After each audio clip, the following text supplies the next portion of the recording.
వీళ్ళ చేతిలో అధికారం ఉందని చెప్పి, వీళ్ళ చేతిలో పోలీసులు ఉన్నారని చెప్పి వీళ్ళు చేస్తున్నటువంటి దుర్మార్గాలను, వీళ్ళు చేస్తున్నటువంటి దౌర్జన్యాలను అందరూ కూడా గమనించాలని నేను కోరుతా ఉన్నా.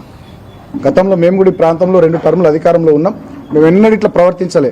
మా కేసీఆర్ గారు ఎంత గొప్ప వ్యక్తి అంటే 2023లో 64 స్థానాలు కాంగ్రెస్ పార్టీకి వస్తే మ్యాజిక్ ఫిగర్ కన్నా 4-5 సీట్లు ఎక్కువ వాళ్ళకు. హుందాగా గౌరవంగా ప్రజా తీర్పును గౌరవించి కేసీఆర్ గారు ప్రగతి భవన్ వదిలిపెట్టి వారి తోటకు వెళ్ళిపోయారు. ఇక్కడ కూడా చెన్నూరు అసెంబ్లీ నియోజకవర్గంలో వివేక్ గారు గెలిచిన తర్వాత గడిచిన 2 ఏళ్లుగా నేనేం మాట్లాడలే. ఎక్కడ ఏం అసలు కార్యక్రమాలు పెద్దగా తీసుకోలే. వాళ్ళకి ప్రజలు ఓట్లేసి అవకాశం ఇచ్చారు. సరే వాళ్ళు ఏం చేస్తారో చెయ్యని 45,000 ఉద్యోగాలు ఇస్తామన్నారు, పెద్ద ఫ్యాక్టరీ పెడతామన్నారు, కరకట్టలు కట్టిస్తామన్నారు, తర్వాత స్కిల్ డెవలప్మెంట్ ట్రైనింగ్ సెంటర్లు పెడతామన్నారు, ఇక్కడ 100 పడకల ఆసుపత్రి తెస్తామన్నారు, రామకృష్ణపురం మందమరి మధ్యలో చాలా హామీలు ఇచ్చారు కదా. కాంగ్రెస్ 6 గ్యారంటీలు అన్నది, 420 హామీలు అన్నది, అవన్నీ కానీ కదా, మనం ఎందుకు తొందరపడాలని చెప్పి మేము కూడా ఒప్పిక పట్టినాం. కానీ పంచాయతీ ఎన్నికలప్పుడు డెఫినెట్గా మా పార్టీ నాయకుల గెలుపు కోసం మేము గ్రామాన తిరిగినాం. 102 గ్రామ పంచాయతీలు ఉంటే 49 గెలిచింది ఇక్కడ కాంగ్రెస్ పార్టీ. ఘోర పరాభవం. నేను ఎమ్మెల్యేగా ఉన్నప్పుడు 96 గెలిచినాం మేము డైరెక్ట్ బీఆర్ఎస్. ఇవాళ 2 మున్సిపాలిటీ ఎన్నికలప్పుడు మళ్ళీ మా అభ్యర్థుల గెలుపు కోసం నేను తిరిగినా, కష్టపడ్డాం. ఇక్కడ సిపిఐ పార్టీ మొత్తం పొత్తు పెట్టుకున్నది. అక్కడ చెన్నూరులో చాలా మంది చేరిరు.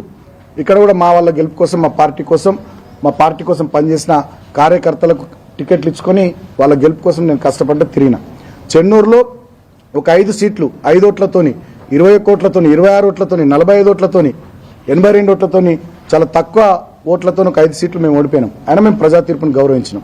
ఇవాళ కేతన్పల్లిలో మేము గెలిచినాం. బీఆర్ఎస్ సిపిఐ కూటమి మేము గెలిచినాం. ఇవాళ మా గెలుపును, ప్రజలు ఇచ్చినటువంటి తీర్పును, ప్రజా ఆమోదాన్ని, ప్రజల యొక్క అభిప్రాయాన్ని కూడా పట్టపగలే మంత్రి వివేక్ హత్య చేస్తూ ఉన్నాడు. ఇంతకన్నా దారుణమైంది, దుర్మార్గమైంది ఇంకొకటి ఉండదు. ఉల్టా చోర్ కొత్వాల్కో డాంటే అన్నట్టుగా దౌర్జన్యం ఆయనని చేస్తాడు, రౌడీయిజం ఆయనని చేస్తాడు, హాల్లో గుండాయిజం ఆయనని చేస్తాడు. మళ్ళా ఆయన డబ్బా ఛానల్, వెలుగు మన ఏం ఛానల్ అది, V6 ఛానల్, ఆయన డబ్బా ఛానల్లో ఆయన రోత పేపర్ వెలుగులో బాల్కసుమన్ గుండా, బాల్కసుమన్ రౌడీ అని 2 ఏళ్లలో ఎన్నడూ కాలే కదా. బాల్కసుమన్ గుండా రౌడీ ఎన్నడూ రాయలే. వెలుగులో రాయాలి, V6లో బాల్కసుమన్ గుండా రౌడీ అని రాయాలి. ఇవాళనే Ketanpalli municipality chairman, vice chairman ఎన్నిక రాగానే నీకు బాల్కసుమన్ గుండా రౌడీ అయిపోయిందా మంత్రి గారు? 2 ఏళ్లలో ఎన్నడూ కాలే. ఇయ్యాలైందా? ఇలా రౌడీజం చేస్తున్నది నువ్వు, నీ కొడుకు. ఈ ప్రాంతాన్ని ఒక ఫ్యాక్షన్ ప్రాంతంగా తయారు చేస్తున్నది నువ్వు, నీ కొడుకు. ఎన్నడూ లేని కక్షలు, కార్పణ్యాలకు, ఎన్నడూ లేనటువంటి చిల్లర రాజకీయాలకు, దిగజారుడు రాజకీయాలకు ఇవాళ నాంది పలుకుతున్నది నువ్వు ఈ ప్రాంతంలో. గతంలో ఈ నల్ల నేలలో, కోల్బెల్ట్ ఏరియాలో మేము కూడా అధికారంలో ఉన్ననాడు మీరు కాంగ్రెస్లో ఉన్నా, బీజేపీలో ఉన్నా, ప్రతిపక్షంలో ఉన్నప్పుడు ఏమనలే. అరెస్టులు చేసినామా? మిమ్మల్ని జైళ్ళలో పెట్టినామా? ఏమన్నా దాడులు చేసినామా? బెదిరించినామా?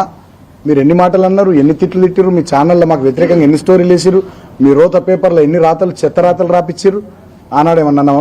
మేము అధికారంలో ఉండి ఇవాళ 2 ఏళ్లలో ఏమన్నా అన్నామా? ఇప్పుడే ఎందుకు పంచాయతీ వస్తూ ఉంది కేతన్పల్లి మున్సిపాలిటీ సందర్భంగా? ఇప్పుడే మేము ఎందుకు గట్టిగా నిలబడతా ఉన్నాం? మా పార్టీ తరఫున ఎందుకు ప్రజల తరఫున ప్రశ్నిస్తూ ఉన్నామంటే నువ్వు ప్రజా తీర్పును తుంగలో దొక్కుతున్నావు కాబట్టి గట్టిగా మేము నిలదీస్తూ ఉన్నాం. ప్రజలు ఇచ్చినటువంటి మ్యాండేట్ను నువ్వు అపహాస్యం చేస్తున్నావు కాబట్టి మేము గట్టిగా నిలదీస్తున్నాం. ఏం చేసిరు మీరు నిన్న కౌన్సిల్ హాల్లో? మీరు మీ కొడుకు కూర్చొని కాంగ్రెస్ కౌన్సిలర్లను రెచ్చగొట్టి మా మహిళా కౌన్సిలర్ల మీద దాడులు చేపిస్తారా, బూతులు తిట్టిపిస్తారా? ఇదేనా మీ సంస్కారం? ఇదేనా మీ మర్యాద? కాబట్టి ఇవాళ నేను ఒకటే మాట కోరుతా ఉన్న మంత్రి వివేక్ గారు, ఇప్పటికైనా ఇటువంటి చర్యలు బంద్ చేసుకోర్రి. సరే, మీకు ఊడిగం చేసే అధికారులు, మీ గుమాస్తాల లెక్క పనిచేసే కలెక్టర్ నుంచి మొదలుకొని ఎంఆర్ఓ, మున్సిపల్ కమిషనరు, ఈ పోలీసులు, ఇలా తొత్తులు, మీ తాబేదారులతోని మమ్మల్ని నిలువరిస్తావు కావచ్చు. ఎక్కువ ఏం చేస్తావు? అరెస్టులు చేస్తావు, జైల్లో పెడితే పోతాం, భయపడతాం ఆ కేసులకు. ప్రజల పక్షాన్ని ఇంకా బయటకు వచ్చి ఇంకా గట్టిగా కొట్లాడతాం. ప్రజల కోసం ఇంకా గట్టిగా. ఇవాళ నేను ఎందుకు కొట్లాడుతున్నా? ఎందుకోసం నేను కొట్లాడుతున్నా? ఇవాళ రాష్ట్ర ప్రజలు కూడా ఆలోచించాలి. నేను ఎందుకు కొట్లాడుతున్నా? 22 వార్డులలో 14 వార్డులు మాకు వచ్చినాయి.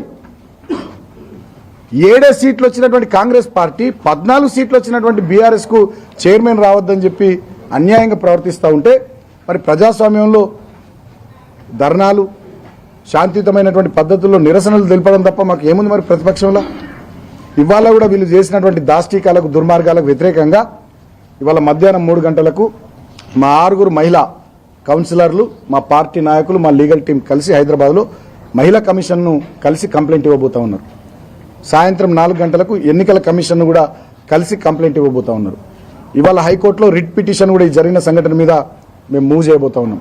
నేను ఈ మంత్రి గారిని కోరుతా ఉన్నా, ఈ కలెక్టర్ను కోరుతా ఉన్నా, కలెక్టర్ నువ్వు ఐఏఎస్ చదువుకున్నావు, with due respect mister Kumar Deepak I'm speaking, నువ్వేమన్నా ఐఏఎస్ చదువుకున్న దానికి ఏమైనా విలువిచ్చేటోనివి అయితే నువ్వు కాంగ్రెస్ పార్టీ తొత్తువు కాకుంటే, మంత్రి వివేక్ను ఊడిగం చేయకుంటే, నిన్న క్యాతన్పల్లి మున్సిపల్ కౌన్సిల్ హాల్లో జరిగినటువంటి ఆ ప్రమాణ స్వీకారాల తర్వాత జరిగినటువంటి సంఘటనలకు సంబంధించిన వీడియో ఫుటేజ్ నువ్వు మీడియాకి రిలీజ్ చేయి. నువ్వు కాంగ్రెస్ పార్టీ తొత్తువు కాకుంటే, మంత్రి వివేక్ ఊడిగం చేయకుంటే నేను డిమాండ్ చేస్తూ ఉన్నా. As opposition party I have right, నేను డిమాండ్ చేస్తూ ఉన్నా. ఆ వీడియో ఫుటేజ్ మీడియాకి రిలీజ్ చేయండి.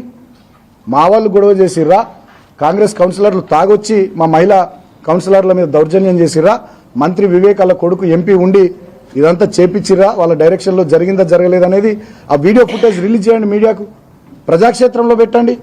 ఎందుకు వీడియో ఫుటేజ్ రిలీజ్ చేస్తలేరు? నేను నిన్న కూడా డిమాండ్ చేసిన, వీడియో ఫుటేజ్ రిలీజ్ చేయండి. ఏం జరిగిందో ఇవాళ వాస్తవాలు తెలంగాణ ప్రజలకు తెలవాల్సినటువంటి అవసరం ఉంది. ఇప్పటికైనా ఇటువంటి పిచ్చి ప్రయత్నాలు, చిల్లర పనులు మానేయాలని చెప్పి నేను మంత్రి వివేక్కు హితవు పలుకుతా ఉన్నా. మీరు చెప్పినటువంటి కాంగ్రెస్ ప్రభుత్వం చెప్పిన, మీరు ప్రభుత్వంలోకి రావడానికి మీ పార్టీ చెప్పిన 6 గ్యారంటీల మీద, 420 హామీల మీద, డిక్లరేషన్ల మీద శ్రద్ధ పెట్టండి. మీరు ఇక్కడ వ్యక్తిగతంగా ఇచ్చిన 45,000 ఉద్యోగాల అమలు కోసం, మీరు ఇచ్చిన ఆ హామీ అమలు కోసం మీరు కృషి చేయండి. మీరు చెప్పినటువంటి కరకట్టల నిర్మాణం కానీ, ముంపు గ్రామాలలో భూములు కొనిపించుడు కానీ, అదేవిధంగా ఇక్కడ 100 పడకల ఆసుపత్రి కట్టించుడు కానీ, ఇటువంటి పనుల మీద అగ్రికల్చర్ మినీ యూనివర్సిటీ పెట్టిస్తున్నారు. ఈ పనుల మీద మీరు శ్రద్ధ పెట్టండి. ఆయనకి ఎంత కోపం అంటే బాలకృష్ణ అంటే కళలో కూడా నేను కనబడుతున్నాను ఏమనిపిస్తుంది నాకు. చెన్నూరు రెవెన్యూ డివిజన్ మేము చేస్తే నాకు ఎక్కడ పేరు వస్తుంది అని చెప్పి ఇప్పుడు దాన్ని ఆపించిండు. అస్నాదు పారిపల్లి 2 మండలాలు చేస్తే వాటిని ఆపించిండు. చెన్నూరు ఎత్తిపోతల పథకం 1600 కోట్లతో కేసీఆర్ గారు శంకుస్థాపన చేసి పనులు ప్రారంభిస్తే 1,00,000 ఎకరాలకు నీళ్ళు ఇస్తాం చెన్నూరు నియోజకవర్గంలో 365 చెరువులని లింక్ చేస్తూ, దాన్ని ఆపించిండు. చెన్నూరుకు నేను బస్ డిపో తీసుకొస్తే దాన్ని ఆపించిండు. 4,35,00,000 తీసుకొచ్చి 4 ఎకరాలు జాగిప్పించిన పద్మనాభర్ ఏరియాలో, గెర్ర ఏరియాలో, దాన్ని ఆపించిండు. నాకు పేరు వస్తాను. Integrated veg and non veg market 95% పనులు పూర్తి చేస్తే చెన్నూరులో మేము మొన్న డిమాండ్ చేయంగా మొన్న రిబ్బన్ కత్తిరించిండు. దాంట్లో ఫెసిలిటీస్ ఏం లేక మళ్ళా ఆ కూరగాయలు అమ్ముకునే వాళ్ళు పాపం పోయి గాంధీ చౌకులనే రోడ్ల మీద కూరగాయలు అమ్ముకుంటున్నారు. ఇక్కడ రామకృష్ణపూర్లో మందమరిలో ఆ మార్కెట్ల పనులు కూడా ఆపించారు. జ్యోతినగర్లో అంబేద్కర్ పార్క్ పని ఆపించారు. ఇక్కడ కేతన్పల్లిలో, ఇక్కడ గాంధారి వనం పని కేసీఆర్ అర్బన్ ఎకో పార్క్ అది ఆపించింది. ఇదే కేతన్పల్లి మున్సిపాలిటీ పరిధిలో రామకృష్ణపూర్లో మేమున్నప్పుడు నా హయాంలో కేసీఆర్ గారి నాయకత్వంలో 3,360 కుటుంబాలకు సింగరేణి ఖాళీ స్థలాలు ఇల్లు కట్టుకున్న వాళ్ళకి జీవో 76 ద్వారా పట్టాలు ఇచ్చినాం. ఇప్పుడు వీళ్ళు వచ్చిన తర్వాత 1,400 అప్లికేషన్స్ పెండింగ్ ఉన్నాయి. ఒక్క పట్టా ఇయ్యలే 2 ఏళ్లల్లా. కేతన్పల్లి మున్సిపాలిటీలో ఒక్కరికి పట్టా ఇయ్యడట, కానీ కేతన్పల్లి మున్సిపాలిటీలో ఆ పీఠం